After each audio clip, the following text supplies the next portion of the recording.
Fi yw Cambell Evans, perchennog cwmni Evans Bros yn Gyfyrddin. I ni nawr wedi lleoli yn Stryd y Brenin yn Gyfyrddin.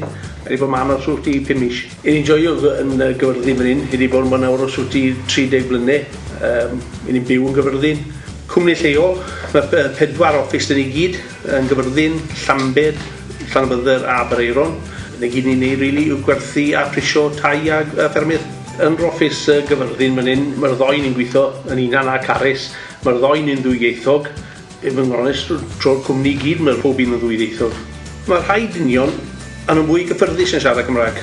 Beth i ni'n rhoi fel yr opsiwn yn nhw, os ydyn nhw moyn. Os ydyn nhw moyn werthu yn Gymraeg gwaith, allwn ni'n rhoi'r opsiwn yn nhw. Mae'n lan i nhw. Mae'n helpu ni, mae'n helpu nhw. Chyfod lot o ddynion mwy cyffyrddus yn Gymraeg.